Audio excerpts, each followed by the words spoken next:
வாழ்க்கையில சில சம்பவங்கள் நடக்கும். அது அந்த நேரத்திலே ஒரு சாதாரண விஷயமாகத்தான் தோன்றும். ஆனால் அதன் பின்னால் எவ்வளவு பெரிய ரகசியம் ஒளிந்திருந்தது என்பது பிறகுதான் தெரிய வரும். அன்றைக்கு நாளும் அப்படி ஒரு சம்பவம் தான் நடந்தது. அது ஒரு மதிய நேரம். நான் என் அக்கா வீட்டிற்கு சென்றிருந்தேன். அங்கே வரவேற்பறையில் இருந்த சோஃபாவில் நந்தினி அண்ணி அமைதியாக உட்கார்ந்திருந்தார்கள். இளஞ்சிவப்பு லைட் பிங்க் நிறப்புடவை, நெற்றியில் குங்குமம், முகத்தில் ஒரு விசித்திரமான பொலிவு. ஆனால் அந்த பொலிவுக்கு பின்னால் ஒரு சோகமும் இருந்தது. உள்ளுக்குள் அவர்கள் உடைந்து போயிருப்பது போல் தோன்றியது. என் மூஞ்சியை இப்படி தொங்க போட்டு கிட்டியிருக்க என் அக்கா தமாஷாக கேட்டாள். நான் சிரித்துக்கொண்டே சொன்னேன். ரொம்ப முக்கியமான வேலை இருந்தது. கலெக்டர் ஆபீஸ்ல பைல் சைன் பண்ணிக்கிட்டு இருந்தேன். ஆனா என் செல்ல அக்கா கூப்பிட்ட உடனே எல்லாத்தையும் அப்படியே விட்டுட்டு ஓடி வந்துட்டேன். நான் சொன்னதை கேட்டு அக்காவும் நந்தினி அண்ணியும் சிரித்து விட்டார்கள். வெட்டி ஆபீசர் டயலாக் மட்டும் நல்லா பேசுறான். அக்கா கிண்டல் செய்தாள். நான் சோஃபாவில் அமர்ந்தேன். அப்போதுதான் நந்தினி அண்ணியே உற்று கவனித்தேன். அவர்கள் பொன்ன கேத்துக் கொண்டிருந்தார்கள். ஆனால் அவர்கள் கண்களில் ஒரு விசித்திரமான பதற்றம் தெரிந்தது. "ஹாய் அண்ணி, எப்படி இருக்கீங்க?" என்று கேட்டேன். "ஃபைன் கார்த்திக். நீ எப்படி இருக்க?" "நான் எப்பவும் போல கெத்தா இருக்கேன். ஆனால் நீங்க சரியில்லாத மாதிரி தெரியுதே." அவர்கள் உடனே பார்வையை திருப்பிக் கொண்டு, "அப்படியெல்லாம் ஒண்ணுமில்லையே" என்றார்கள். ஆனால் அவர்கள் குரலில் இருந்த சோகம் எனக்கு தெளிவாக புரிந்தது. என் அக்கா தண்ணீர் கொடுத்துக் கொண்டே சொன்னாள். "கார்த்திக் நந்தினிய அவங்க வீட்ல டிராப் பண்ணிடு. அப்படியே மெடிக்கல் ஷாப்பும் போகணும். சரி" என்றேன். அண்ணி மெதுவாக எழுந்து கொண்டார்கள். அவர்கள் முகத்தில் இன்னும் அதே கவலை நீடித்தது. நாங்கள் இருவரும் வெளியே வந்தோம். நான் ஸ்கூட்டரை ஸ்டார்ட் செய்தேன். அக்கா சிரித்துக்கொண்டே, "வழியில 2 பேருமா சண்டை போட்டுக்காதீங்க" என்றாள். அண்ணி லேசாக புன்னகைத்தார்கள். ஆனால் அந்த புன்னகையிலும் ஒரு வலி இருந்தது. சிறிது நேரத்திற்கு பிறகு நான் கேட்டேன், "அண்ணி, மெடிக்கல் ஷாப் எங்கே இருக்கு?" "கொஞ்சம் முன்னாடி ஒரு கடை வரும்." அங்கே நிறுத்து. நான் ஸ்கூட்டரை நிறுத்தினேன். அவர்கள் உள்ளே சென்றார்கள். அவர்கள் மருந்துகளை வாங்குவதற்குள் என்னை பற்றி சொல்லிவிடுகிறேன். என் பெயர் கார்த்திக். காலேஜ் முடித்துவிட்டு வேலைக்காக காத்துக் கொண்டிருக்கிறேன். நந்தினி அண்ணி என் அக்காவின் நெருங்கிய தோழி. மேலும் என் பெரியப்பா மகன் அர்ஜுனன் மனைவி. இருவருடையதும் காதல் திருமணமாகி 2 வருடங்களுக்கு மேல் ஆகிவிட்டது. ஆனால் இதுவரை அவர்களுக்கு குழந்தை இல்லை. ஹாஸ்பிடல், கோவில் பூஜை என எல்லாவற்றையும் முயற்சி செய்து பார்த்து விட்டார்கள். இருவரிடமும் எந்த குறையும் இல்லை என்று டாக்டர்களும் கூறிவிட்டார்கள். ஆனால் குழந்தை மட்டும் பிறக்கவில்லை. சிறிது நேரத்தில் அண்ணி மருந்துகளையும் டானிக் பாட்டில்களையும் வாங்கிக் கொண்டு வெளியே வந்தார்கள். "போகலாம் கார்த்திக்" என்றார்கள். ஸ்கூட்டர் ஓட்டும்போது நான் கேட்டேன், "அண்ணி, ஏதேனும் விசேஷத்துக்கு போயிருந்தீங்களா?" "இல்லையே, ஏன்?" "இன்னைக்கு குங்குமம், பூவெல்லாம் வச்சு ரொம்ப வித்தியாசமா அழகா இருக்கீங்க." அவர்கள் லேசாக பொன்னகைத்து, "கோவிலுக்கு போயிருந்தேன்" என்றார்கள். அதற்கு பிறகு அவர்கள் அமைதியாகிவிட்டார்கள். நானும் அதிகமாக பேசவில்லை. சிறிது நேரத்தில் அவர்கள் வீட்டை அடைந்தோம். அந்த இடம் கொஞ்சம் ஆழ நடமாட்டமில்லாத பகுதியாக இருந்தது. அங்கே சில வீடுகளும் மரங்களும் மட்டுமே இருந்தன. நான் ஸ்கூட்டரை நிறுத்தினேன். "சரி அண்ணி, நான் கிளம்புறேன்" என்றேன். அவர்கள், "உடனே வாசலோடவே போயிடுவியா? உள்ளே வா. கொஞ்ச நேரம் உட்கார்ந்துட்டு போ" என்றார்கள். நான் அவர்களுடன் உள்ளே சென்றேன். அவர்கள் ஃப்ரிட்ஜிலிருந்து ஆரஞ்சு ஜூஸ் எடுத்து வந்து எனக்கும் கொடுத்தார்கள். டிவியையும் பேனையும் ஆன் செய்துவிட்டு எனக்கு எதிரே அமர்ந்தார்கள். அப்போது நான் மீண்டும் அவர்கள் முகத்தை பார்த்தேன். அவர்கள் மிகவும் பதற்றமாக இருப்பது போல் தெரிந்தது.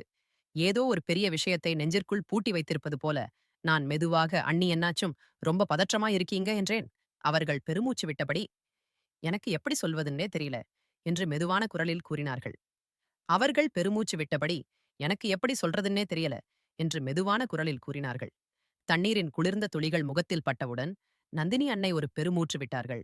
அவர்களின் மூடிய இமைகள் அசைந்து மெதுவாக கண்களை திறந்தார்கள். அவர்கள் கண்களில் இன்னும் அதே குழப்பமும் பயமும் நீடித்திருந்தது. என்னை தன் முன்னால் பார்த்ததும் அவர்கள் பதற்றமடைந்து எழ முயன்றார்கள்.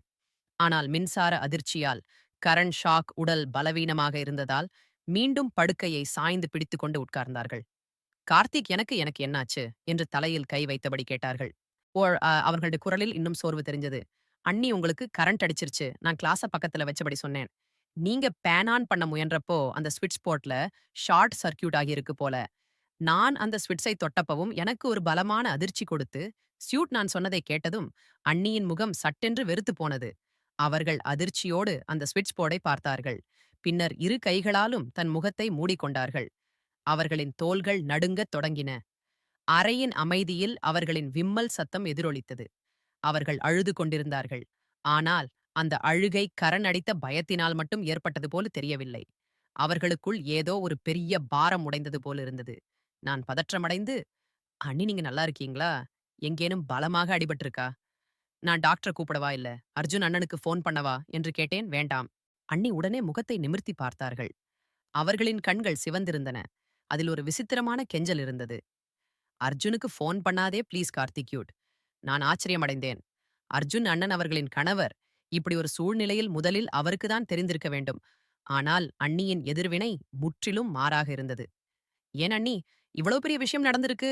நீங்க மயங்கி விழுந்திருக்கீங்க, அவருக்கு தெரியணும்ல என்று குழப்பத்துடன் கேட்டேன். நந்தினி. அண்ணி தன் கண்ணீரை துடைத்துக் கொண்டு ஒரு நீண்ட பெருமூச்சு விட்டார்கள். அறையின் கதவை ஒருமுறை பார்த்தார்கள். அங்கே யாரும் இல்லை என்பதை உறுதிப்படுத்திக் கொண்டு பின்னர் என் பக்கம் திரும்பினார்கள். கார்த்திக், நீ என்கிட்ட கேட்டாயல, நான் ஏன் இவ்வளவு பதற்றமாயிருக்கேன்னு அவர்கள் உற்று பார்த்தபடி சொன்னார்கள். என்ன ரகசியத்தை நான் இத்தனை நாளா என் நெஞ்சுக்குள்ள கூட்டி வச்சிருக்கேனோ, அது இன்னைக்கு என்னை உள்ளுக்குள்ளேயே அரிக்குது. இன்னைக்கு நான் இதை யார்கிட்டயாவது சொல்லலன்னா எனக்கு பைத்தியமே பிடிச்சிடும். அவர்கள் படுக்கையில் சற்று நிமிர்ந்து அமர்ந்து பேசத் தொடங்கினார்கள். எல்லாரும் அர்ஜுனும் நானும் ரொம்ப சந்தோஷமா வாழறதா நினைக்கிறாங்க. ஆனா உண்மை அது இல்லையோ? கதையின் அடுத்த பகுதியை தொடர நந்தினி அண்ணி அவருக்கும் அர்ஜுனுக்கும் இடையே உள்ள ரகசியத்தையோ அல்லது குழந்தை இல்லாததற்கான காரணத்தையோ சொல்ல வேண்டுமா? அல்லது கதையில் வேறு ஏதேனும் புதிய திருப்பத்தை கொண்டு வர வேண்டுமா? நந்தினி அண்ணி மெதுவாக கண்களை திறந்தார்கள். அவர்களின் பார்வை மங்கலாக இருந்தது. அப்போது வரை தங்களுக்கு என்ன நடந்தது என்பதே அவர்களுக்கு புரியாதது போல் இருந்தது. அண்ணி, நீங்க நல்லா இருக்கீங்களா? நான் பதற்றத்துடன் கேட்டேன். அவர்கள் லேசாக முனகினார்கள். பிறகு மெதுவாக ஸ்விட்ச் கரன் என்றார்கள். எனக்கு தெரிஞ்சிடுச்சு அண்ணி, எனக்கும் ஷாக் அடிச்சது என்றேன். அவர்கள் தன் தலைக்கு பின்னால் கை வைத்தபடி அமர்ந்தார்கள். ரொம்ப வலிக்குது, ஒருவேளை கீழே விழும்போது அடிபட்டிருக்கும் போல என்று மெதுவான குரலில் கூறினார்கள். நான் உடனே அவர்கள் அருகில் அமர்ந்தேன். தண்ணீர் குடிங்க. அவர்கள் என் கையில் இருந்த கிளாஸை பிடித்து கொஞ்சம் தண்ணீர் குடித்தார்கள். அவர்களின் கை இன்னும் நடுங்கிக் கொண்டிருந்தது. பிறகு அவர்கள் எழ முயன்றார்கள். ஆனால் அவர்களால் சமநிலையே பேலன்ஸ் நிலைநிறுத்த முடியவில்லை. அவர்கள் நேராக என்னை உற்று பார்த்தார்கள். கார்த்திக் கொஞ்சம் சப்போர்ட் பண்ணி என் தொண்டை வறண்டு போனது. நானா ஆமா, இடுப்ப பிடிச்சு தூக்கு கீழே விழுந்துடுவேன். அந்த கணத்தில் என் இதயம் எவ்வளவு வேகமாக துடித்தது என்றால் என் மூச்சு சத்தம் எனக்கே தெளிவாக கேட்டது. நான் மெதுவாக அவர்கள் அருகில் சென்றேன். அவர்களுக்கு தோள் கொடுத்து தாங்கி பிடித்தபடி தூக்கினேன். அவர்களின் உடலிலிருந்து வாசனை திரவியமும் பற்பையும் வியர்வியம் கலந்த ஒரு விசித்திரமான மனம் வீசியது. என் மூளை வேலை செய்வதை நிறுத்திக் கொண்டது போல் இருந்தது. அவர்கள் சிரமப்பட்டு எழுந்து நின்றார்கள். பிறகு மெதுவாக என்னை ஹாலுக்கு கூட்டிட்டு போ என்றார்கள். நான் அவர்களை தாங்கியபடி படுக்கை அறையிலிருந்து வெளியே கூட்டி வந்தேன். அவர்களின் பாதி உடல் எடை என் மேல் இருந்தது. அந்த நேரத்தில் எனக்குள் விசித்திரமான உணர்வுகள் ஓடிக்கொண்டிருந்தன. ஒரு புறம் குற்ற உணர்ச்சி, மறுபுறம் ஒரு ஈர்ப்பு. நான் என்ன உணர்கிறேன் என்றே எனக்கு புரியவில்லை. ஹாலை அடைந்ததும் அவர்கள் சோஃபாவில் அமர்ந்தார்கள். கண்களை மூடிக்கொண்டு ஒரு பெருமூச்சு விட்டார்கள். பிறகு திடீரென கண்களை திறந்து கதவை லாக் பண்ணிட்டியா என்று கேட்டார்கள். நான் ஒரு நொடி அவர்களை அப்படியே வெறித்து பார்த்து கொண்டு நின்றேன். இல்ல, போய் லாக் பண்ணு என்று மெதுவான குரலில் கூறினார்கள். என் இதயம் இன்னும் வேகமாக துடிக்கத் தொடங்கியது. நான் உடனே சென்று கதவை லாக் செய்தேன். நான் திரும்பி வந்தபோது அவர்கள் என்னையே பார்த்துக் கொண்டிருந்தார்கள். அவர்கள் கண்களில் ஒரு விசித்திரமான பாவம் இருந்தது. முழுமையான வெட்கமும் இல்லை, முழுமையான துளைச்சலும் இல்லை. வெறும் ஒரு மௌனமான வேண்டுதல் மட்டுமே இருந்தது. நான் மெல்ல மெல்ல அவர்கள் அருகில் சென்றேன். அவர்கள் மிக மெதுவான குரலில் கேட்டார்கள், கார்த்திக், அன்னைக்கு ஹெல்ப் பண்ண மாட்டியா? அந்த ஒரு வரி எனக்குள் இருந்த எல்லாவற்றையும் உலுக்கி போட்டது. அவர்கள் என்ன விரும்புகிறார்கள் அப்படின்பது இப்போது எனக்கு புரிந்துவிட்டது. அதற்கு பிறகு நடந்தது என் வாழ்க்கையையே மாற்றி அமைத்தது. அந்த நாளுக்கு பிறகுதான் எனக்கு ஒரு விஷயம் தெரிஞ்சது. இது வெறும் விபத்து ஆக்சிடென்ட் அல்ல, மாறாக இது ஒரு திட்டமிட்ட சதி பிளான். அர்ஜுன் அண்ணனும் நந்தினி அண்ணியும் சேர்ந்து போட்ட திட்டம். இருவருக்கும் எந்த குறையும் இல்லை என்று டாக்டர்கள் கூறிவிட்டார்கள். ஆனாலும் அவர்களுக்கு குழந்தை பிறக்கவில்லை. அண்ணி கடுமையான மன அழுத்தத்திற்கு டிப்ரெஷன் ஆளாகிக் கொண்டிருந்தார்கள். ஒரு நாள் அவர்கள் அர்ஜுன் அண்ணனிடம் சொல்லியிருக்கிறார்கள், இந்த முறையும் எதுவும் நடக்கலனா நான் மனசளவில் உடைந்து போயிடுவேன் என்று. ஒருவேளை அந்த பயத்தினால்தான் அவர்கள் இருவரும் சேர்ந்து இந்த நாடகத்தை அரங்கேற்றியிருக்கிறார்கள். என்னை வீட்டிற்கு வரவழைப்பது, அண்ணி மயங்கி விழுந்தது போல் நடிப்பது என எல்லாமே திட்டமிட்டபடி நடந்திருக்கிறது என்று. நந்தினி அண்ணி 8 மாத கர்ப்பிணியாக இருக்கிறார்கள். சில நேரங்களில் எனக்கு தோன்றும் அன்று நடந்ததில் தவறு என்று. ஏனென்றால் அண்ணி என்பவள் தாய் போன்றவள். ஆனால் அர்ஜுன் அண்ணனும் நந்தினி அண்ணியும் மகிழ்ச்சியாக இருப்பதை பார்க்கும்போது என் இதயத்திற்கு ஒரு சிறிய நிம்மதி கிடைக்கிறது. ஏனென்றால் அவர்களின் வாழ்க்கையிலிருந்த அந்த பெரிய குறை இப்போது நிறைய போகிறது, முற்று பெற்றது. எங்களின் கதைகள் உங்களுக்கு பிடித்திருந்தால் வீடியோவை லைக் செய்து உங்கள் நண்பர்களுக்கும் பகிர்ந்து எங்களை ஊக்குவியுங்கள். நம்ம சேனலை சப்ஸ்கிரைப் செய்ய மறக்காதீங்க.